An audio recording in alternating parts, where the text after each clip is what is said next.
Hello friends, कैसे हैं आप लोग। अब नेट का एग्जाम का डेट आ रहा है जल्दी।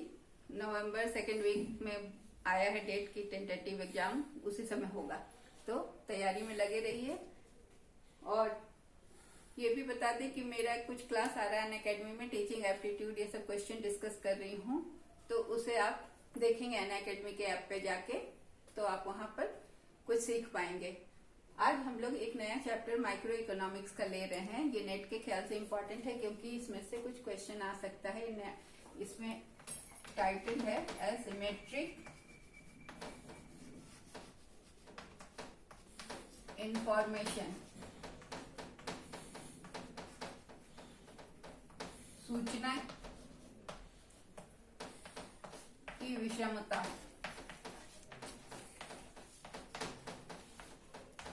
ठीक है, तो हम लोग इसको पढ़ेंगे। सूचना की विषमता, जैसा कि नाम से लग रहा है कि सूचना की विषमता मतलब दो पार्टी है जिसमें एक को सूचना है, एक को नहीं सूचना है, इसे हम सूचना की विषमता कहते हैं। तो ये क्या है कि ये एक कार मार्केट को लेकर ये बनाया गया है, जिसमें कि मान लीजिए कि कोई मार्केट है। मार्केट में क्या क्या होता है, एक बायर, मार्केट का दो साइड है, बायर और सेलर।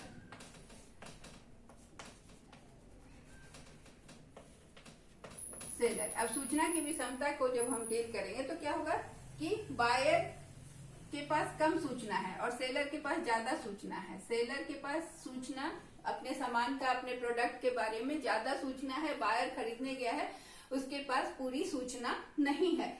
तो इसमें क्या होता है कि चूंकि वो सारा, सेलर के पास सारी सूचना है, सारी जानकारी अपने प्रोडक्ट की, तो वहां पर जब नेगोशिएशन होता है तो नेगोशिएशन में क्या होता है, इम्बैलेंस, असंतुलन होता है। वो सेलर क्या है कि अपने फेवर में नेगोशिएट कर लेता है, सो नेगोशिएटिंग इम्बैलेंस होता है।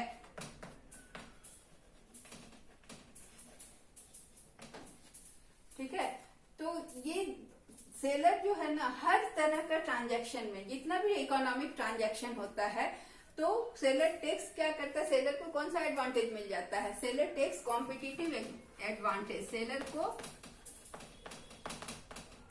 कॉम्पिटिटिव एडवांटेज मिल जाता है अपने सामान को बेचने के लिए जब वो नेगोशिएट करता है, क्योंकि उसको अपने सामान के बारे में पूरी जानकारी होती है। तो ये जो है, तो सारा जितना भी इकोनॉमिक ट्रांजैक्शन होता है उसमें एसिमेट्रिक इंफॉर्मेशन होता है, सूचना की विषमता होती है।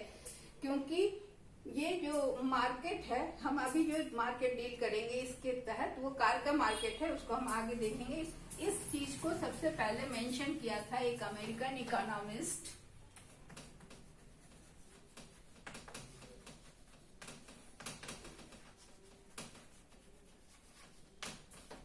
George एकरलॉफ।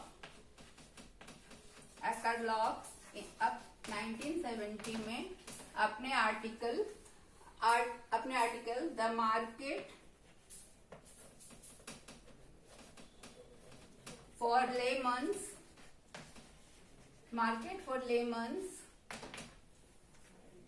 Quality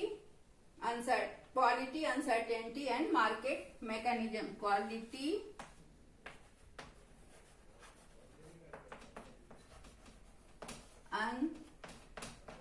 uncertainty and market mechanism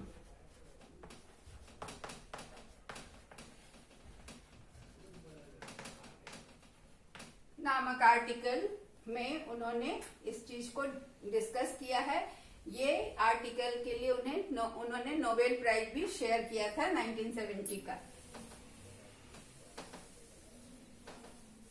अब मार्केट ऑफ लेमन्स, जैसा कि उन्होंने लिखा मार्केट ऑफ लेमन्स, तो क्या है कि अमेरिका में, यूएसए में क्या होता है कि जो अच्छी क्वालिटी की कार होती है, हाई क्वालिटी कार का मार्केट है, मिक्स्ड मार्केट है, और इसमें हाई क्वालिटी कार जो कि प्लम कहलाते हैं। हाई क्वालिटी कार को प्लम कहा जाता है, लो क्वालिटी कार को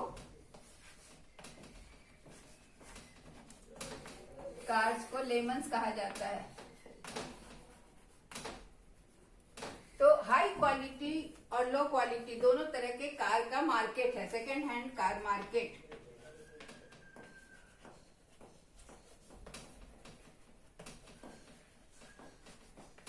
ये सेकेंड हैंड कार मार्केट में दोनों तरह के कार हैं, प्लम और लेमन्स। और जो खरीदने गया है उसको ये आइडिया नहीं है कि कौन सा कार प्लम है, कौन सा कार लेमन है।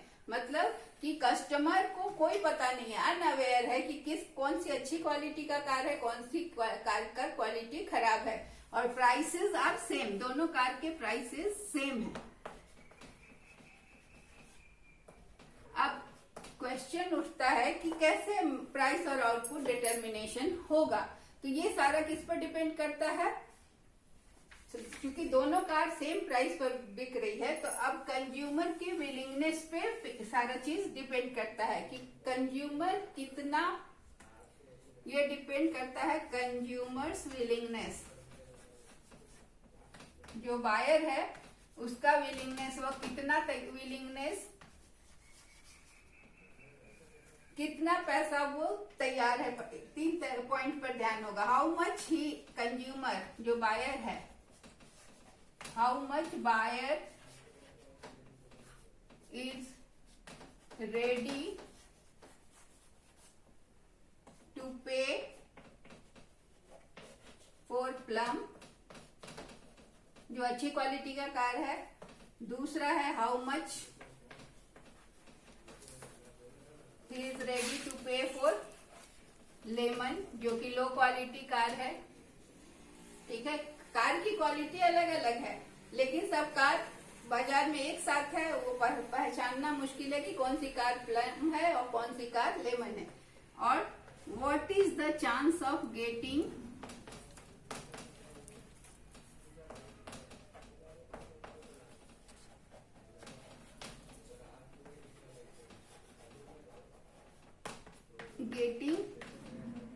प्लम। ठीक है, तो उसके बाद प्राइस वो बताएगा कि कितना वो तैयार है देने के लिए, प्लम के लिए, कितना लेमन के लिए। इसको हम एक फिगर से देखते हैं।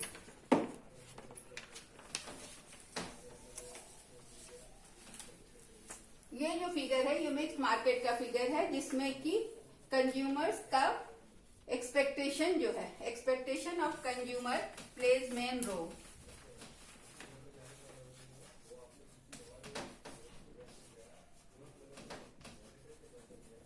उसका कंज्यूमर का एक्सपेक्टेशन और विलिंगनेस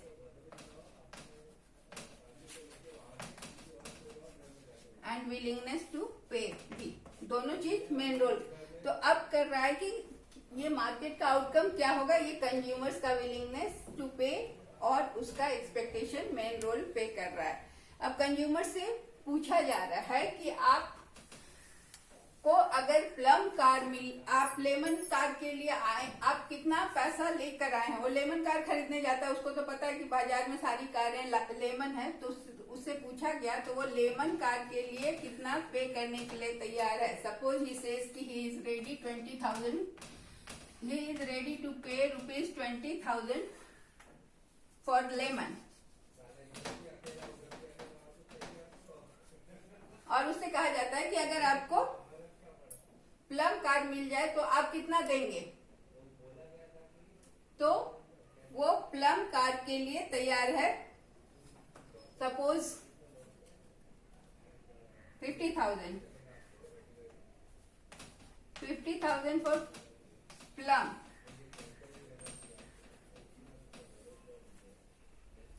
ठीक है,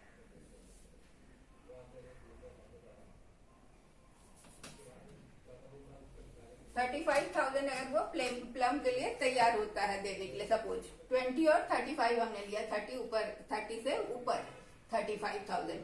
ठीक है, अब क्या है कि वो जब उसको कहा जाता है कि आप मार्केट में एक ही प्राइस है, तो वो बोलता है कि अगर मुझे प्लम मिले, क्योंकि वो जान रहा है कि ये मिक्स्ड मार्केट है, कार्स आर नॉट गुड,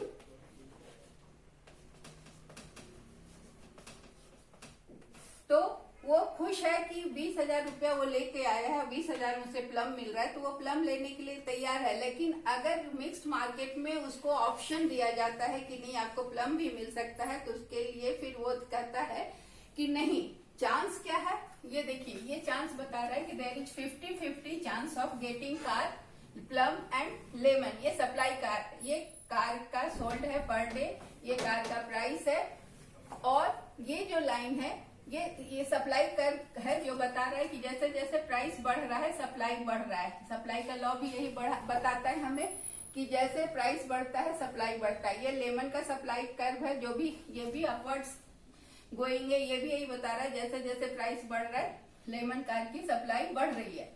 यहाँ 50-50 लाइन है, ये डिमांड कर्व है, और ये दूसरा डिमांड कर्व है। यहाँ पर पेसिमिज्म है, तो वो 50-50 सोच कर तैयार होता है कि ठीक है, अगर मुझे प्लम मिलता है तो मैं 35,000 दे सकता हूँ। तो लेकिन इक्विलिब्रियम पॉइंट जो है हमारा, वो 35 के लिए तैयार होता है कस्टमर। 35 अगर उसको ये दो कार का दाम ऐसे बोलता है, लेकिन अगर मिक्स्ड मार्केट है और उससे पूछा जाता है कि आप कितना देने के लिए तैयार हैं, तो वो बोलता है कि ठीक है मैं 3,000। फिर वो मिक्स्ड मार्केट सोचकर 30,000 पे आ जाता है, बोलता है कि मैं 30,000 प्लम के लिए दे दूंगा। अगर मुझे प्लम मिलेगा तो 30,000, वो 5,000 और कम कर देता है, क्योंकि मिक्स्ड मार्केट है और वो 50-50 चांस देख रहा है, 100% चांस नहीं है प्लम के मिलने का, इसलिए वो प्राइस को रिड्यूस करता है। तो अब क्या करता है कि जब अब हम इक्विलिब्रियम देखते हैं, तो हमारे यहाँ 30,000 प्राइस पे दो इक्विलिब्रियम पॉइंट है, ए एंड बी। एट 30,000 दो इक्विलिब्रियम पॉइंट है, ए एंड बी।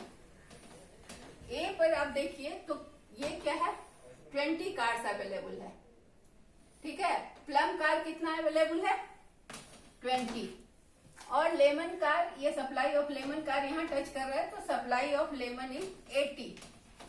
तो सिंस वो क्या तैयार हुआ था कि अगर 50-50 चांस है तब वो 30,000 देगा। बायर जो था वो 50-50 चांस जब बोल रहा था कि 50-50 चांस होगा दोनों कार का, तब वो 30 देने के लिए तैयार है। लेकिन यहाँ क्या 50-50 चांस है, नहीं, यहाँ 20 और 80% चांस है। 20% चांस है प्लम मिलने का और 80% चांस है ये लेमन मिलने का। तब क्या करता है, कंज्यूमर का एक्सपेक्टेशन 50-50 है और कार 50-50 नहीं है, क्योंकि यहाँ 20 है, यहाँ 80 है। तो अब क्या करेगा कि ग्रेट, इसमें ज्यादा चांस क्या है कंज्यूमर को, कि ज्यादा चांस है कि उसको लेमन मिल जाएगा। प्लम का चांस 20 है और इस लेमन मिलने का चांस ज्यादा है 80%। तब क्या करता है कि कंज्यूमर फिर रिड्यूस करता है प्राइस। तब वो बोलता है कि नहीं, मैं 20,000 से ज्यादा नहीं दूंगा, क्योंकि वो निराश हो जाता है। ये पेसिमिज्म वाला डिमांड पर आ जाता है, वो निराश हो जाता है और बोलता है मैं 20,000 से ज्यादा नहीं दूंगा। तो जब 20,000 से ज्यादा नहीं देता है, तो ये पेसिमिज्म वाला जब लाइन पे आ जाता है, तो उसका इक्विलिब्रियम पॉइंट आ जाता है सी। ए और बी से शिफ्ट होकर सी, जहां पर केवल उसको क्या मिल रहा है, वहां पर इसको केवल कौन सा कार मिल रहा है, ओनली लेमन, और जिसका सप्लाई कितना है 45 कार लेमन्स मिल रहे हैं, ठीक है। तो क्योंकि वो इक्विलिब्रियम सी है और यहाँ का प्राइस स्टार्ट होता है 20,000 से, तो कंज्यूमर इक्विलिब्रियम सी पर आता है और वो 20,000 देकर कौन सा कार ले जाता है, वो लेमन कार को ऑप्ट करता है। लेमन कार को ही ऑप्ट करता है, क्योंकि ये बाकी जो कार है वो उसके बजट से बाहर है। 20,000 में क्या है, उसका जो बजट है उसमें तो प्लम कार आ ही नहीं सकता है, क्योंकि प्लम स्टार्ट ही होता है 25,000 से, तो ये इसके बजट से बाहर चला जाता है। तो इसलिए वो क्या करता है कि जब वो कंसिस्टेंट है कि सप्लाई, मतलब जैसे जैसे प्राइस बढ़ता है, वो तो हम सप्लाई का लॉ पढ़ लिए, तो वो फिर लेमन लेता है। लेकिन अब इसके बाद क्या होता है कि ये डाउनवर्ड स्पाइरल शुरू होता है प्राइस का। तो पहले हम इसको ये जो इक्विलिब्रियम है इसको हम एक टेबल से देखते हैं। पहले इसको एक टेबल से देखते हैं, उसके बाद फिर हम downward spiral of price falling को हम देखते हैं। तो पहले ये टेबल बनाते हैं। टेबल में क्या है, मार्केट डिमांड, ये है 50-50 और ये है पेसिमिज्म। ये इसमें हम इक्विलिब्रियम देखते हैं कि इसमें इक्विलिब्रियम कहां पर आता है। ठीक है, तो मार्केट डिमांड में क्या है कि विलिंगनेस टू पे, पहला है willingness to pay for lemon, कितना था उसका 20,000। ठीक है, और प्लम के लिए क्या था, willingness to pay for plum 35,000। ठीक है, अब क्या था कि यहां पर तो लाइन हमारे क्या है कि गेटिंग चांस, प्लम क्या था, get chance of getting lemon, chance of getting lemon कितना है, हम 50-50% पे ऊपर बात कर रहे थे, तो इज 50%, और chance of getting plum is also 50%। ऊपर के लाइन में डिमांड में हम देख रहे हैं 50%। ठीक है, पहले हम 50-50 वाला देख रहे हैं। अब इसके बाद हम देखते हैं कि वो फाइनल प्राइस कितना देने के लिए तैयार होता है, विलिंगनेस टू पे, वो जो कंज्यूमर है कि प्लम के लिए वो मिक्स्ड मार्केट में कितना पैसा देने के लिए तैयार हुआ, इन मिक्स्ड मार्केट 30,000 देने के लिए तैयार होता है। लेकिन सप्लाई के साइड में जब हम देखेंगे, सप्लाई साइड में क्या है कि नंबर ऑफ प्लम्स कितना है, नंबर ऑफ लेमन्स कितना है। तो सप्लाई साइड में नंबर ऑफ प्लम कार्ड्स कितना है 20, और number of lemon cards supplied कितना है 80। ठीक है, सो टोटल कार्ड सप्लाई कितना है, total card supply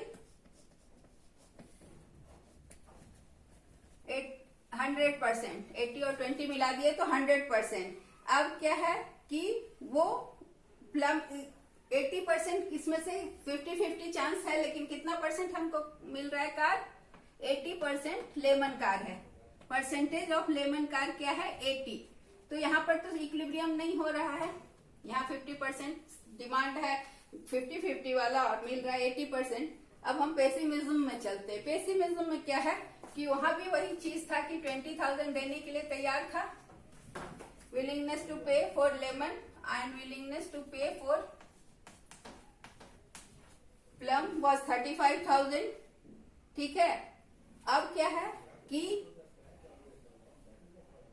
chance of getting lemon क्या है, इसमें तो 80% था, इसमें 50% था, 50-50 वाला लाइन था। इसमें चांस ऑफ गेटिंग लेमन क्या है 100%, यहाँ तो प्लम है ही नहीं, तो यहाँ पर chance of getting lemon is 100% और chance of getting plum is 0%, क्योंकि इस लाइन पे प्लम अवेलेबल ही नहीं है।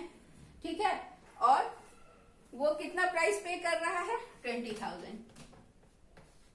अब सप्लाई साइड में हम देखें तो सप्लाई साइड में नंबर ऑफ प्लम कितना है 0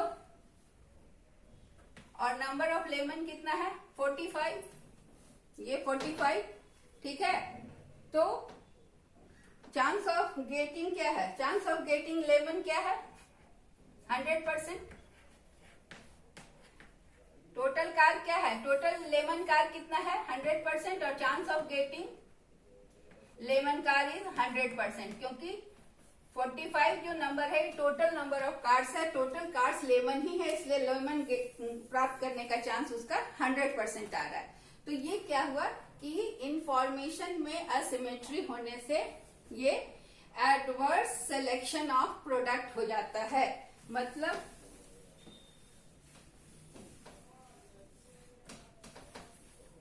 कि इंफॉर्मेशन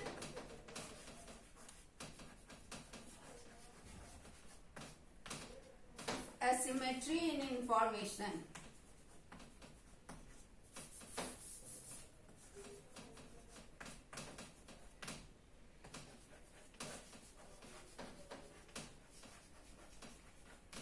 causes adverse selection। इसमें क्या हुआ है कि गलत चुनाव हो गया है ना, तो asymmetry of information क्या कॉज करता है, एडवर्स सिलेक्शन। अब इसको हम एक चीज और देखते हैं कि जब इससे क्या होता है कि प्राइस का डाउनवर्ड स्पाइरल हो जाता है, कि प्राइस गिरते चला जाता है।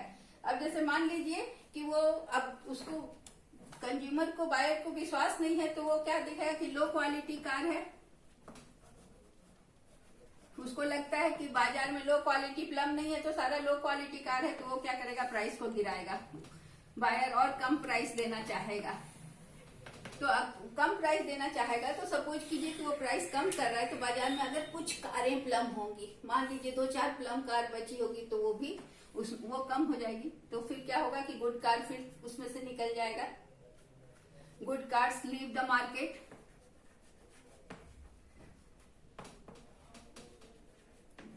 फिर वो प्राइस कम करेगा बायर, तो फिर और भी जो बची अच्छी कार होगी वो निकलती जाएगी। तो इस तरह से क्या है कि सारा अच्छी कार निकलती चली जाएगी बाजार में, जो भी 2-4 अच्छी कारें होंगी वो निकल जाएंगी और केवल खराब बैड क्वालिटी कार्स बाजार में बच जाएंगी।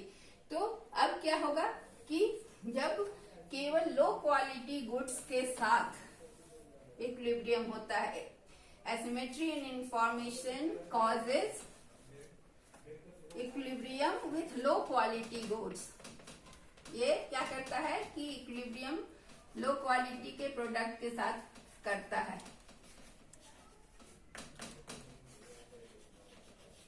ठीक है, और इसी को हम कहते हैं एडवर्स सिलेक्शन। अब इसके साथ एक और पॉइंट हम लोग अभी डिस्कस करेंगे, एडवर्स सिलेक्शन कहते हैं। तो ये क्वेश्चन आ सकता है कि एडवर्स सिलेक्शन को कॉज करने वाला क्या कारण है, तो ही asymmetry in information. What is plum, what is lemon, इस तरह का भी क्वेश्चन पूछ सकते हैं। अब हमारा दूसरा इसका एसिमेट्री ऑफ इंफॉर्मेशन एक और चीज को कॉज करता है। एक तो हुआ एडवर्स सिलेक्शन ऑफ कमोडिटी, दूसरा है मोरल हैजार्ड।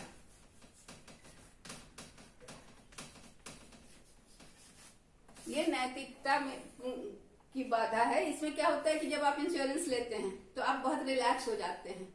मान लीजिए आपने अपने घर को इंश्योर करा लिया, उसके बाद आप घर को खुला छोड़ के जाने लगते हैं, अरे भाई इंश्योरेंस से पैसे मिल जाएंगे। तो ये चीज है जो कि मोरल हैजार्ड के अंदर आता है।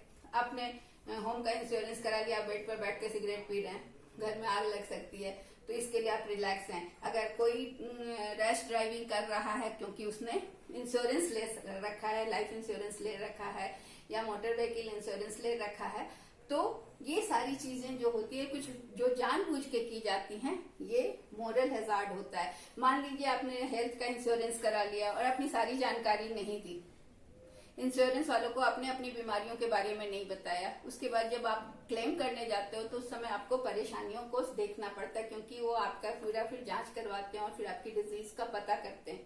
तो these all things are moral hazard which also occurs due to asymmetry of information. सही सूचना नहीं देने से, सूचना की विषमता से ये मोरल हैजार्ड भी उत्पन्न होता है। तो इस तरह से ये हुआ हमारा आज का topic, asymmetry of information which causes adverse selection and moral hazard. Thank you.